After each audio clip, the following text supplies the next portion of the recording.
nouvelle pandémie a-t-elle pris d'assaut le monde? Je ne parle pas du coronavirus, mais de la psychose collective. Beaucoup de gens pensent que les victimes de psychose collective font semblant ou simulent. Mais c'est faux. De nouvelles épidémies étranges font écho à l'une des périodes les plus tragiques de l'histoire américaine.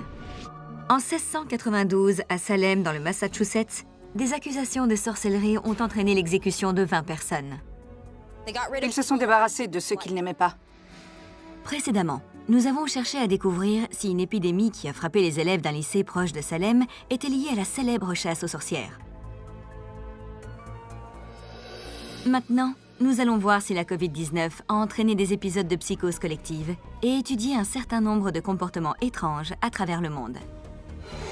Est-ce que nous allons enfin pouvoir faire toute la lumière sur ce mystère vieux de plusieurs siècles? Ou bien est-ce que Salem sera à jamais connu pour son passé tragique? Je m'appelle Jennifer Marshall. Après avoir servi dans la marine américaine, j'ai commencé une carrière d'enquêtrice indépendante. Aujourd'hui, je cherche à résoudre quelque chose d'étrange. Par le pouvoir du feu. Le mystère des sorcières de Salem. Qu'il en soit ainsi.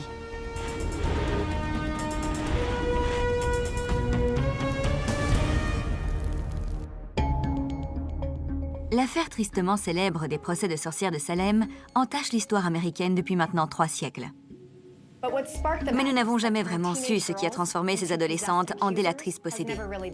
Alors, quand de nos jours, les élèves d'un lycée ont un comportement similaire à ceux des filles de l'époque, il y a de quoi s'inquiéter. En 2012 et 2013, un lycée situé à quelques kilomètres de là, où les événements de Salem ont commencé, a connu une épidémie mystérieuse. Des dizaines d'élèves ont été pris de crises de hoquet incontrôlables et d'autres symptômes étranges.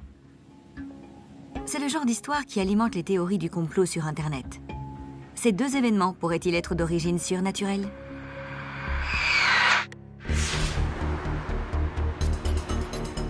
La ville moderne de Salem conserve des liens étroits avec son histoire. C'est l'une des premières régions où les Européens se sont installés. Mais elle a aussi un passé violent et tragique. Son voisin historique, Salem Village, s'appelle aujourd'hui Danvers. C'est là que je rencontre Sarah Lyons, journaliste et sorcière. Nous allons enquêter ensemble pour découvrir si les épidémies de Salem sont liées à la sorcellerie. Merci de m'accueillir. Merci d'être venu. J'ai toujours été quelqu'un d'étrange. Toute ma vie, j'ai été fascinée par la sorcellerie, l'occulte et le paranormal. C'est en grandissant dans le Massachusetts et en venant à Salem que j'ai eu envie de devenir une sorcière. Où sommes-nous? Au presbytère de Salem. C'est ici que l'histoire des sorcières de Salem a débuté en 1692. C'était la maison du révérend Samuel Parris. En 1692, sa fille Betty et sa cousine Abigail ont commencé à faire des crises. Comme les médecins n'ont rien trouvé d'anormal, ils ont accusé la sorcellerie. Et ça a été le début de l'affaire des sorcières de Salem. On se trouve ici sur les fondations de la maison. C'était une époque stressante pour tout le monde, notamment pour les jeunes filles. On contrôlait tous leurs faits et gestes. On leur interdisait même de chanter ou danser, non? Pas de chant, pas de danse. Ils ont même interdit Noël parce que c'était trop festif. Génial. À la fin des procès des sorcières de Salem, environ 150 personnes avaient été arrêtées et 20 exécutées. Ce qui est intéressant, c'est que ce qui s'est passé dans le lycée de Danvers fait écho à ce qui s'est passé à Salem. Les symptômes, la tranche d'âge des victimes, le fait qu'il s'agisse principalement de filles, cela fait beaucoup de coïncidences pour 2 événements qui se sont déroulés à 300 ans d'intervalle. Absolument. J'aimerais découvrir ce qui a pu déclencher ces 2 affaires, parce que ça a donné une mauvaise image des sorcières. Certains disent que cette région est maudite. En tant que sorcière, est-ce que tu crois aux énergies négatives et aux malédictions? Oui, absolument. La Nouvelle-Angleterre est une région qui a été le théâtre de beaucoup de morts, de beaucoup d'injustices. Et je pense que cela se ressent encore dans le sol sous nos pieds. J'ai encore des questions sur ce qui s'est passé en 1692. Mais d'abord, j'aimerais enquêter sur l'incident du lycée. Donc j'ai contacté une femme qui étudiait à l'époque où les événements se sont produits. Une fille que je connaissais s'est présentée en cours avec ce qui semblait être, disons, une crise de hoquet très persistante. Cela a duré quelques jours jusqu'à ce qu'on lui en parle et qu'elle nous dise « Oui, ce n'est pas vraiment un hoquet ». Elle a dit que ses parents l'avaient emmenée voir un neurologue qui lui a expliqué que ça ressemblait au syndrome de Gilles de la Tourette. mais que c'était bizarre, parce que ça ne se manifeste généralement pas à 18 ans. Combien de temps ça a pris avant que d'autres soient atteints? Quelques semaines. On pouvait les entendre dans les couloirs. D'après les rumeurs de l'époque, ce sont surtout les filles de l'équipe de foot qui ont été touchées. Étant donné que le problème semblait venir de l'équipe de foot, est-ce que par hasard quelqu'un a évoqué la possibilité que ce soit quelque chose dans le sol, ou bien encore quelque chose sur le terrain où elles s'entraînaient?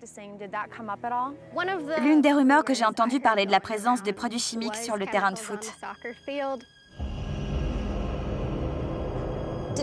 Est-ce que les gens ont commencé à faire le parallèle avec les procès des sorcières de Salem? Oui, vous savez, je pense que dans la plupart des lycées, il y a des jeunes qui sont obsédés par les sorcières, en particulier les sorcières de Salem. Ouais. Ce lycée se trouve juste à côté de l'endroit où se sont déroulés les procès des sorcières de Salem. De l'autre côté de la rue, il y a la colline où, selon la rumeur, elles ont été pendues. Sous les rues, il y a des tunnels qui mènent à l'ancien asile psychiatrique. Votre lycée est à côté d'un asile? Dans les bois près de l'école, il y avait des tunnels utilisés pour transporter les patients atteints de tuberculose. Waouh, ok. Denver State était un asile vraiment infâme. Beaucoup de gens y ont été lobotomisés. Le fait d'entendre le récit d'une ancienne élève de Danvers m'aide à mieux comprendre ce qui s'est réellement passé. On doit déterminer si c'est quelque chose dans le sol ou dans la société en elle-même qui a déclenché ces événements. On l'appelle la Maison des sorcières. C'est le seul bâtiment encore debout qui date de l'époque des procès des sorcières. C'était la maison du juge Corwin, c'est ça? Oui, il était juge à l'époque des procès des sorcières. Et si quelqu'un voulait porter une accusation de sorcellerie contre une autre personne, c'était à lui qu'il fallait s'adresser.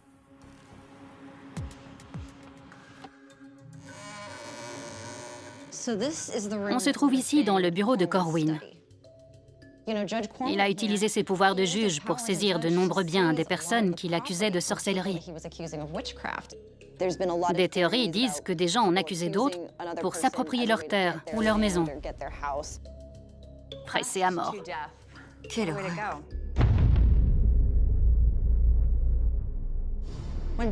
Lorsque Betty Paris et sa cousine sont tombées malades, le médecin n'a pas réussi à trouver ce qu'elles avaient. Alors le père de Betty a cherché qui avait pu les ensorceler. C'est l'esclave de la maison qui a été accusée et Tituba a avoué immédiatement, de peur. Elle leur a dit qu'elle et d'autres habitants de Salem pratiquaient la sorcellerie.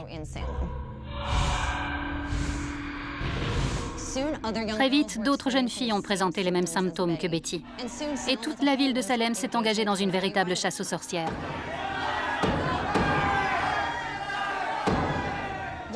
Pourtant, la cause du comportement des filles reste un mystère à ce jour. Les preuves spectrales sont des preuves basées sur des visions. Ce ne sont pas des preuves, donc. C'était l'un des aspects les plus importants des procès de l'époque. Les gens disaient qu'ils voyaient des esprits au pied de leur lit et que c'étaient les accusés qui les envoyaient. Alors, quand ils étaient accusés d'avoir fait telle ou telle chose, il n'y avait aucun moyen de le réfuter. Non, à l'époque, on était coupable jusqu'à preuve du contraire, et non innocent jusqu'à preuve du contraire. L'histoire semble se répéter. Les accusations portées en 1692 ressemblent beaucoup aux accusations qu'on peut voir sur les réseaux sociaux aujourd'hui.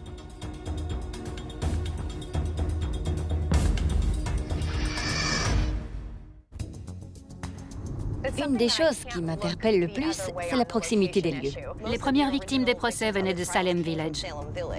c'est-à-dire Danvers. Ça s'est passé au même endroit, et on ne sait toujours pas ce qui a causé ces crises. Et si ce sont les mêmes crises que celles survenues au lycée? Je voudrais avoir l'avis d'un autre étudiant de l'époque. J'en ai trouvé un deuxième à qui parler. Le témoignage de Michael pourrait nous être utile. C'est un ancien étudiant de Danvers devenu officier de police. Donc, il pourra peut-être nous donner un point de vue différent sur ce qui s'est passé dans ce lycée. Enchanté. Moi, c'est Sarah. Enchanté. Combien de personnes ont contracté ces tics vocaux? Des dizaines. Il devait y en avoir plus de 50. Waouh, tant que ça. Oui, on en entendait dans toutes les classes. Quel était votre état d'esprit à l'époque? J'avais 16 ans. Je pensais que c'était une blague, que c'était un truc stupide, une invention. Tout d'un coup, ça a explosé et tout le monde a eu des tics vocaux. Est-ce que les personnes souffrant de cétique avaient peur? Elles avaient peur, oui. Et comme vous pouvez l'imaginer, elles avaient honte aussi. Certaines d'entre elles ont passé des tests pour essayer de comprendre. Il y en avait même qui portaient des électrodes sur la tête. Waouh. Est-ce que vous pourriez essayer d'imiter ou de nous décrire à quoi ressemblaient ces tics vocaux? Oui, c'était un bruit très aigu, comme un cri, du genre... Mais en plus aigu. Exactement, oui. C'était bien plus aigu que ça, du genre... Apparemment, ça a touché principalement les membres de l'équipe féminine de football. C'est ça? Oui. Il y avait une grande concentration de chantiers de construction à côté du terrain de football où les filles jouaient. Je crois en l'esprit d'un lieu. Je pratique la sorcellerie. Est-ce qu'il y a des légendes locales associées à l'endroit où se trouve ce lycée? Oui, il s'est passé beaucoup de choses bizarres autour. Juste derrière, dans les bois, il y a des vieux tunnels souterrains. Les tunnels des tuberculeux. On y transportait les morts et les mourants sous terre.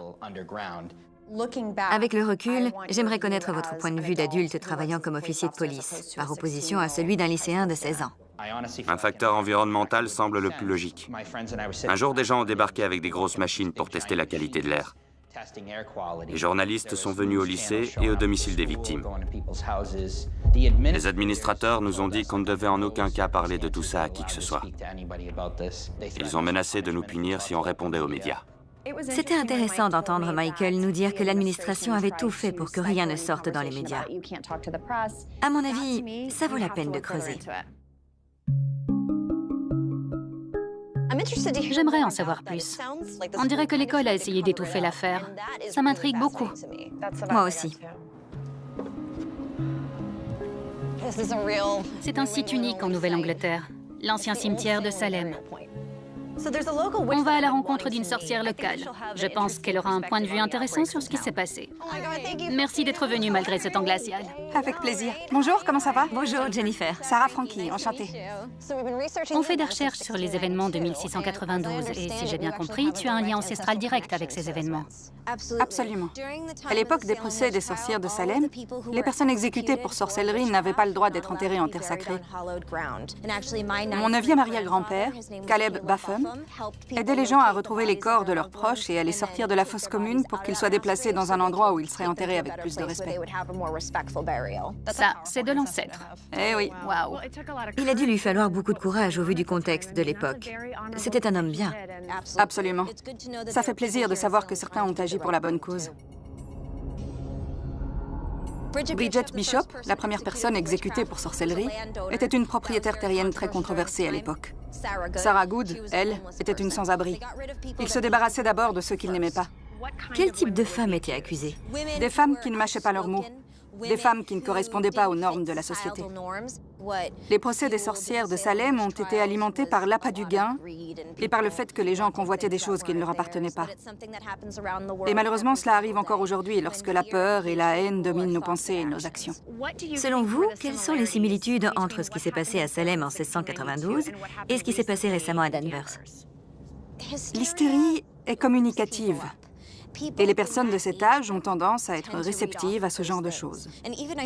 J'ai l'impression que cette énergie est restée dans le sol de la région. On peut vraiment la sentir. Je sais que la sorcellerie vous intéresse. Alors, est-ce que ça vous dit de participer à un rituel avec moi? Ça consiste en quoi? On forme un cercle, on élève cette énergie et on l'envoie dans l'univers. Je peux rester spectatrice? Bien sûr. Super. Tu seras aux premières loges. Je ne sais pas exactement ce que font les sorcières. Mais elles ont été persécutées pendant des siècles, alors c'est normal qu'elles veuillent redorer leur blason. J'aimerais savoir ce qui pousse les gens à les blâmer pour chaque événement tragique. Nous dépendons tous des morts pour notre subsistance. Et nous devons nous rappeler que ce que nous faisons est en lien avec les morts. Que la déesse des ténèbres bénisse ses eaux. Qu'il en soit ainsi. Je frappe cette lame avec la lumière de l'univers. Et avec elle, je remue les eaux de la vérité. Vous savez, la sorcellerie n'est pas pour tout le monde. Mais j'espère que Jen se rendra compte que c'est une chose très réelle et très puissante pour beaucoup de gens. Au nord, j'invoque l'élémentaire. Qu'il en soit ainsi. Qu'il en soit ainsi. Dans quoi je me suis fourrée? Qu'il en soit ainsi. Qu'il en soit ainsi.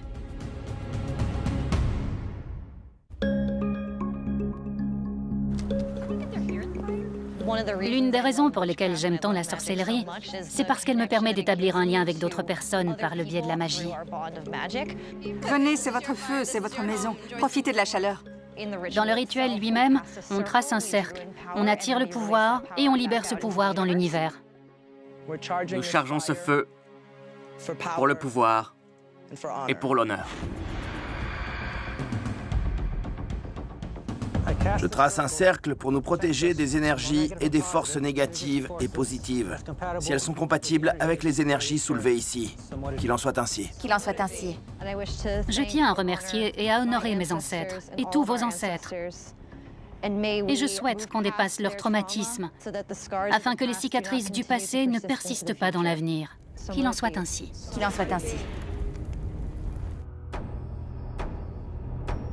Joyeuse rencontre, joyeux au revoir et joyeuses retrouvailles. Oui, viens, fais-moi un câlin. J'ai voulu respecter leurs croyances. La sorcellerie est bien vivante. Et quand vous la pratiquez, vous avez envie que les gens ne vous voient pas comme un oiseau de mauvais augure.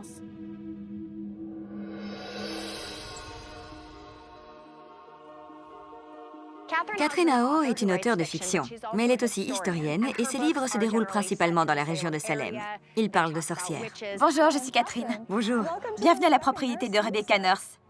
Cette maison a été construite dans les années 1670. Oh là là, ce n'est pas fait pour les grands, pas vrai? C'est la maison de Rebecca Nurse, accusée de sorcellerie pendant les procès des sorcières de Salem. Si le plafond était aussi bas, c'était pour conserver la chaleur. Dans les années 1690, il faisait bien plus froid en Nouvelle-Angleterre. Rebecca Nurse ne s'entendait pas avec ses voisins. C'est pour cette raison qu'elle a été exécutée pour sorcellerie. Rebecca Nurse a déclaré « Je suis innocente et Dieu me disculpera ». En ce moment, on enquête sur l'affaire des sorcières de Salem de 1692 et de son lien possible avec l'incident survenu au lycée de Danvers en 2013. Je sais qu'un de vos livres a des prémices similaires. Vous avez été inspiré par un événement qui s'est produit à New York, c'est ça? Oui, j'ai été inspirée par un événement similaire survenu à Leroy, dans l'État de New York. Un groupe de filles est tombé physiquement malade. Elles avaient des tics et une attitude étrange et personne n'arrivait à comprendre ce qui leur arrivait. Ce qui s'est passé, c'est que ces filles souffraient d'un trouble de conversion. C'est-à-dire qu'elles étaient soumises à un niveau de stress tel que leur organisme l'a transformé en symptômes physiques. Lorsque cela se produit dans un groupe, on parle de psychose collective. J'avais bien sûr en tête les adolescentes qui ont lancé les accusations à Salem. Compte tenu du contexte de l'époque et de la place de la femme dans la société, est-ce que vous pensez que le fait qu'elle soit enfin entendue ait joué un rôle? Imaginez si à 11 ans, votre vie consistait à faire le ménage en permanence et à ne pas avoir le temps de jouer ou pour quoi que ce soit d'autre, et que tout d'un coup, un événement faisait que tous les membres de votre communauté prêtaient attention à vous et vous disaient « Oh, t'inquiète pas, tu peux arrêter de travailler, on va tous s'occuper de toi ». Ça a dû être un vrai bonheur pour elle. Ça a pu leur donner envie de continuer, voire même d'en rajouter. Compte tenu de ces informations, la psychose collective est une piste solide à prendre en compte. Est-elle à l'origine de l'événement de 1692 ou de celui du lycée?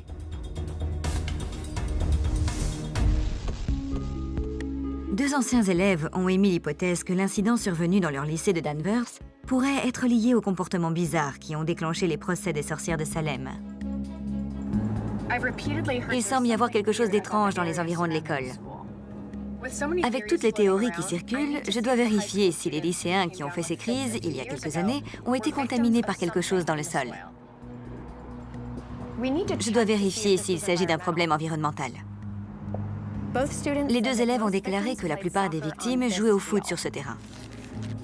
Et parce que Salem a une histoire si étrange, je vais prélever un deuxième échantillon dans le cimetière qui se trouve non loin des fondations de la maison à l'origine de l'épidémie de Salem. Je vais faire analyser les échantillons pour voir s'il y a quelque chose d'inhabituel dans le sol.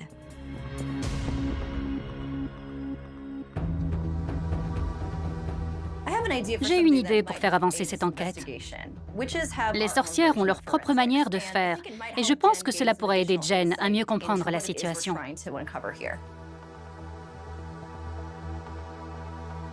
Bonjour, vous allez bien? Bonjour. Ça faisait longtemps. Le tarot est composé de 78 cartes qui représentent les images de la vie, les choses qu'on vit au quotidien. Alors, est-ce que c'est possible de les utiliser pour trouver des réponses spécifiques à nos questions? Il ne faut pas s'attendre à une réponse scientifique. Mais si on veut avancer sur une piste ou qu'on recherche une réponse spirituelle, alors c'est quelque chose qui peut nous aider. J'aimerais savoir si se faire tirer les cartes peut nous guider dans notre enquête. C'est quelque chose que vous faites? Oui, voyons ce qu'elles disent. J'ai pioché le prêtre. Et le prêtre peut avoir plusieurs significations. Il est question de se trouver soi-même, de trouver l'équilibre.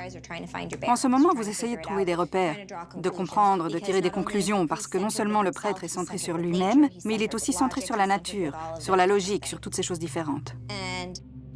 Et là, c'est la reine d'épée. Elle vous représente bien.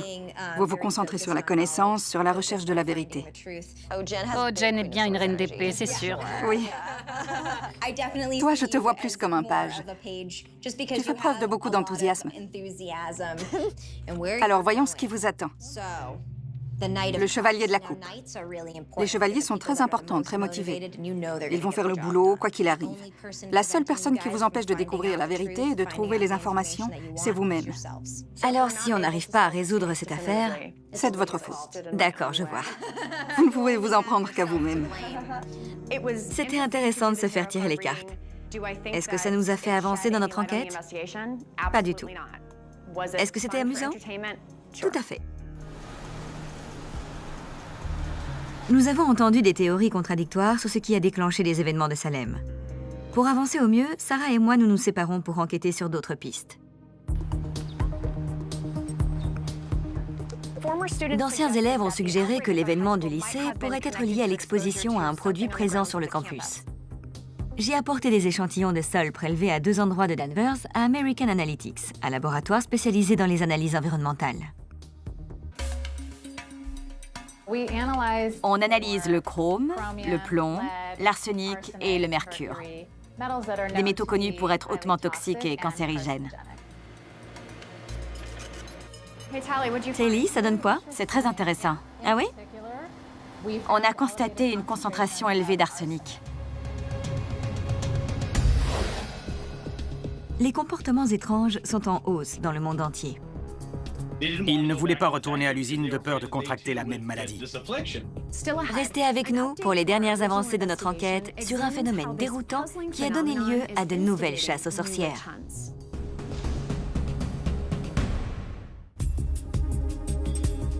J'ai apporté des échantillons de sol prélevés à 2 endroits de Danvers à American Analytics, un laboratoire spécialisé dans les analyses environnementales. Les résultats des tests sont arrivés. OK. On a constaté une concentration élevée d'arsenic. Dans l'échantillon que vous avez étiqueté cimetière 1, on retrouve un taux de 47 mg par kilogramme. Ça semble très élevé. La concentration admissible d'arsenic doit être comprise entre 0,27 et 0,68 mg par kilogramme. Donc le taux pour cet échantillon est de 4,7 ou de 47? C'est bien 47. Est-ce que c'est possible que ces niveaux élevés d'arsenic ne soient pas dus à une contamination, mais à la géologie de la région? C'est possible. En règle générale, les taux élevés de métaux lourds que l'on observe ici sont mesurés à proximité des gros sites industriels. Et qu'en est-il du terrain de football? Les taux d'arsenic sont sensiblement supérieurs à la concentration admissible, soit respectivement 12 et 11 mg par kilogramme. Ces taux sont vraiment alarmants. Lorsque la concentration admissible est inférieure à 1 mg par kilogramme et que vous avez des échantillons à 11, 12 et 47 mg, il y a matière à s'inquiéter sérieusement.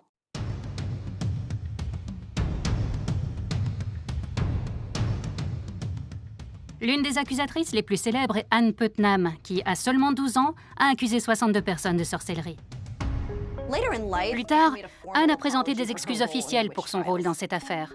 Je veux voir s'il y a dans ces excuses quelque chose qui peut nous aider. Le centre d'archives de Danvers possède des manuscrits très rares datant de cette époque. Et comme beaucoup de gens de la région, l'archiviste Richard Trask a un lien personnel avec 1692. Si j'ai bien compris, vous faites partie de ceux qui ont collecté le plus de documents relatifs au procès, c'est bien ça? Je baigne d'une manière ou d'une autre dans la sorcellerie depuis mon enfance. Mes grands-parents m'ont appris très tôt que j'étais un descendant de Mary Eastie, la sœur de Rebecca Nurse. Waouh! Et Mary a été pendue. Si j'ai bien compris, cet ouvrage ici présent comprend une confession d'Anne Putnam elle-même. Il s'agit du volume original et tout ce qui se trouve à l'intérieur est d'origine. Cette section, le tiers supérieur, est signée en bas par Anne Putnam. En 1692, elle était l'une des principales accusatrices, à l'âge de 12 ans. Il s'agit de la confession qui lui a permis de redevenir membre à part entière de l'Église du Christ de Salem Village. Je désire m'incliner devant Dieu pour avoir été dans mon enfance à l'origine d'accusations graves contre plusieurs membres de ma communauté. Aujourd'hui, j'ai de bonnes raisons de croire qu'elles étaient innocentes et que c'est Satan lui-même qui m'a trompée à cette triste époque. Elle précise bien que c'est le diable qui l'a poussée à le faire. D'accord, elle suivait les ordres, c'est tout. Oui, oui. Parlez-moi un peu de l'importance des biens immobiliers dans les accusations de sorcellerie à l'époque. C'est vrai que les gens en accusaient d'autres pour obtenir leur terre ou leur maison? Non, ce n'est pas vrai. L'État pouvait prendre tous vos biens mobiliers, vos vaches, votre alliance, vos meubles, mais il ne pouvait pas prendre vos terres.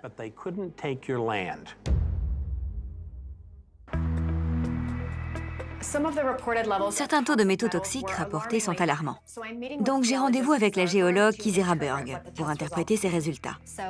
À Danvers, j'ai prélevé quelques échantillons sur le terrain de football lui-même, puis sur le cimetière d'East Cemetery à 8 km de là. Dites-moi ce que vous en pensez. D'accord, voyons voir. Sur les 4 échantillons prélevés dans le cimetière, il semble que 2 soient à un niveau bas. Les 2 autres ont des taux de 47 et 39. Quand j'en ai discuté avec Telly au laboratoire, j'ai trouvé le taux de 47 très élevé. Quelle est la fourchette naturelle dans le Massachusetts?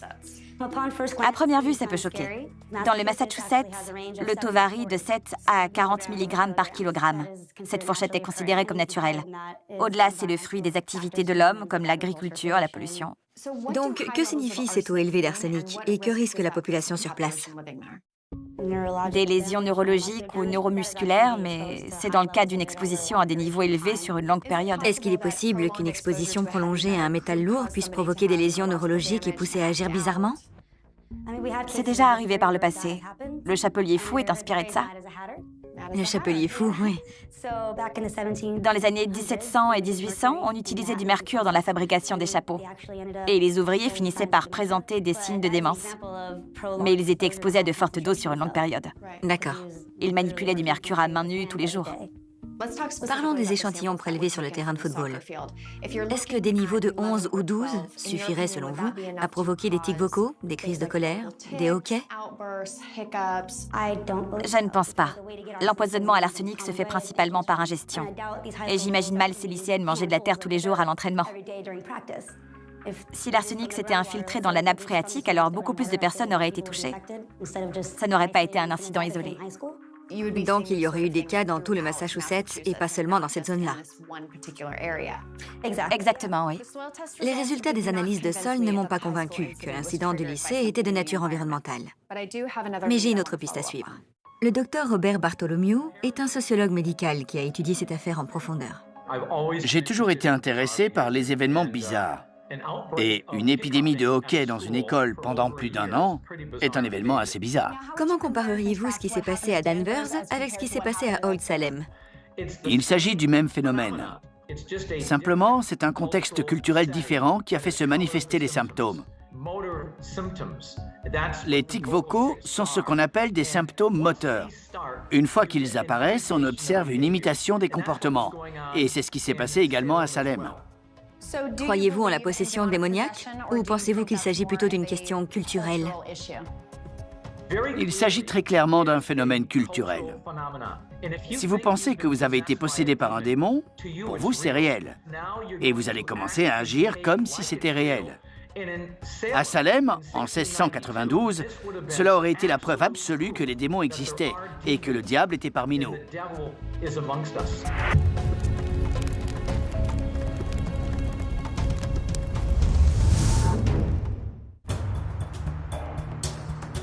Robert Bartholomew, un sociologue médical, pense connaître la véritable cause des procès en sorcellerie de 1692 et de l'épidémie survenue en 2012 dans un lycée situé à proximité du lieu où la chasse aux sorcières a commencé.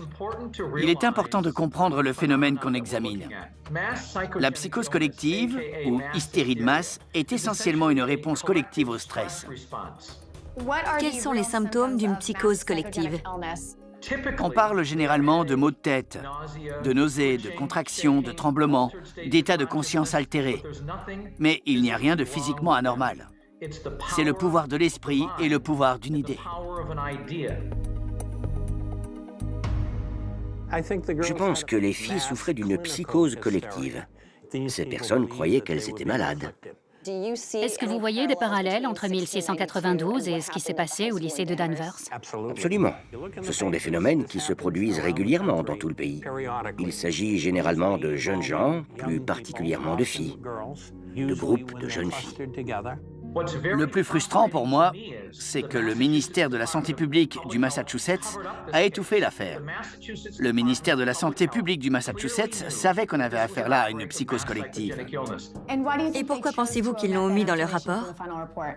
Parce que les psychoses collectives sont souvent reçues avec incrédulité et colère par les parents.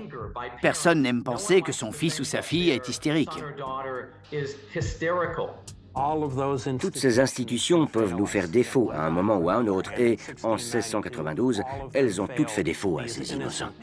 Oui. La moralité, c'est qu'il ne faut pas chercher des boucs émissaires. Il y a un vieux dicton qui dit « Cherchez le diable et il apparaîtra ».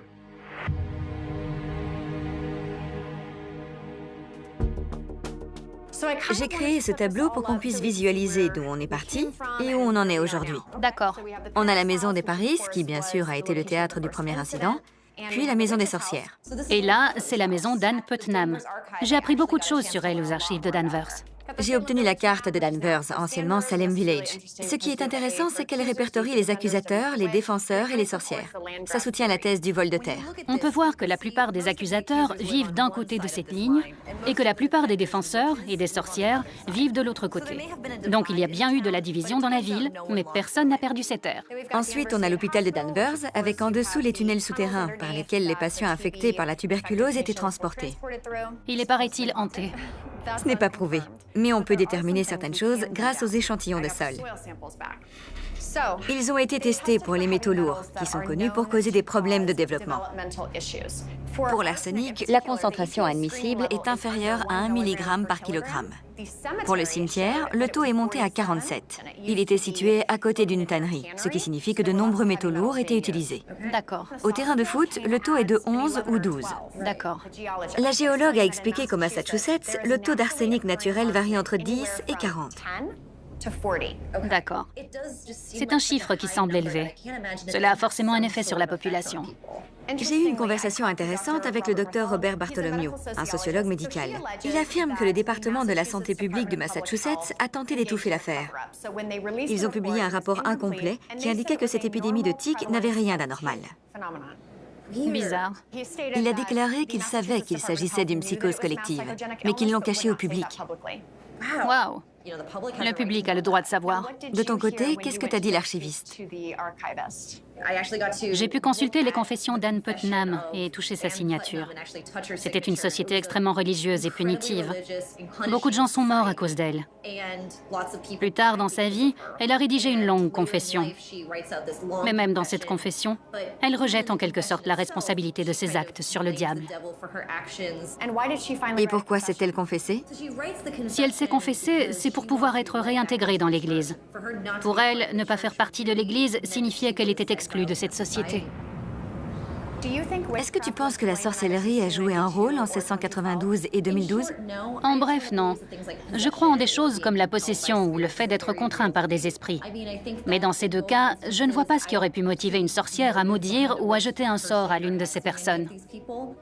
Les incidents de 1692 et de 2012 sont-ils liés? Oui. Il s'agit d'une psychose collective, et si on n'en parle pas, ça risque de se reproduire à l'avenir. Oui, absolument. Il y a toujours eu des boucs émissaires. Tout au long de l'histoire américaine, il y a eu de nombreux cas où les gens ont blâmé un groupe de personnes pour des problèmes que ce groupe n'avait pas provoqués, ni même voulu. Est-ce qu'on sait ce qui a déclenché ces événements? Leur origine? Non. Mais les sorcières et les démons n'ont rien à voir là-dedans. Les deux incidents semblent être des cas de psychose collective. On doit savoir quoi faire si cela se reproduit. Les comportements étranges se multiplient à travers le globe. La pandémie mondiale a-t-elle déclenché de nouveaux épisodes de psychose collective? Ça reste à voir.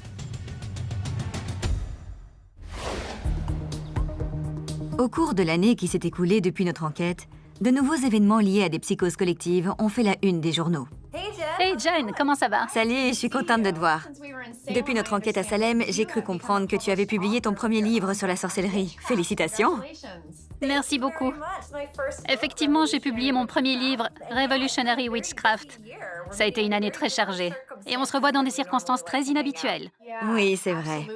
Bon, je voulais te parler de nouveaux cas de chasse aux sorcières qui se sont manifestés à travers le monde. Oui, moi aussi, j'ai trouvé plusieurs cas de mon côté. Le plus intéressant, selon moi, c'est celui d'un village chinois où les accusations de sorcellerie ont commencé à surgir à l'occasion de litiges fonciers. Ça fait écho à ce qui s'est passé avec les sorcières de Salem.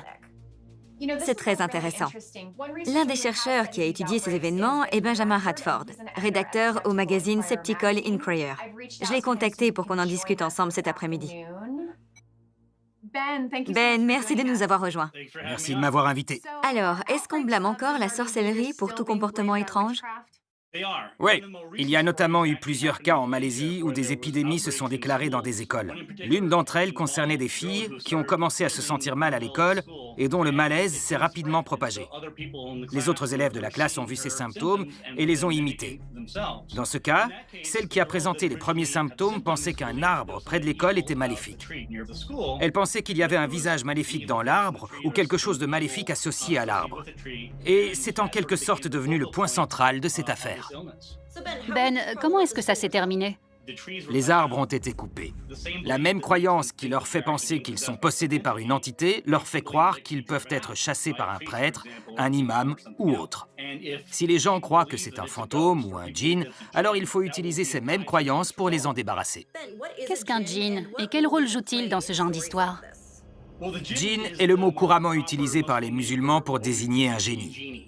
En Occident, on s'imagine tout de suite le génie d'Aladin qui sort de la lampe. Mais les histoires de djinns remontent à des millénaires. Dans le Coran, ils sont décrits comme des êtres de feu sans fumée. Dans la théologie musulmane, les djinns peuvent être bons ou mauvais, des farceurs. C'est pour ça que lorsque quelqu'un se met à agir bizarrement, on l'accuse d'être un djinn. Il y a eu le cas récemment dans une usine au Bangladesh. Tout a commencé lorsqu'une femme a commencé à se sentir mal. Elle s'est évanouie et s'est sentie nauséeuse. Elle a attribué cela à un djinn ou à un génie dans les toilettes de l'usine. C'est logique dans le contexte culturel, et les ouvriers de l'usine se sont révoltés. Ils ne voulaient pas retourner à l'usine de peur de contracter la même maladie. Beaucoup de gens pensent que les victimes de psychose collective font semblant ou simulent. Mais c'est faux. Les symptômes sont réels et vérifiables. Si quelqu'un a des nausées ou de l'urticaire, c'est que ça leur arrive réellement. La différence, c'est que le déclencheur est psychologique et non environnemental. Ben, est-il possible que certains des comportements extrêmes observés durant la pandémie de Covid-19 soient liés à une psychose collective? Ils sont liés, mais ce n'est pas la même chose. En cas de menace extérieure, les gens sont sous pression. Ils sont stressés. Et cela les affecte de manière consciente ou inconsciente. Cela peut passer par l'achat compulsif ou l'accumulation. La pénurie artificielle de papier toilette ou de désinfectants, par exemple, devient une véritable pénurie. Les gens paniquent et achètent plus que de raison parce que d'autres paniquent et achètent plus que de raison. Est-ce que certains attribuent la pandémie à la sorcellerie? Elle a plus souvent été associée aux théories du complot. Elles aident les gens à donner un sens au monde.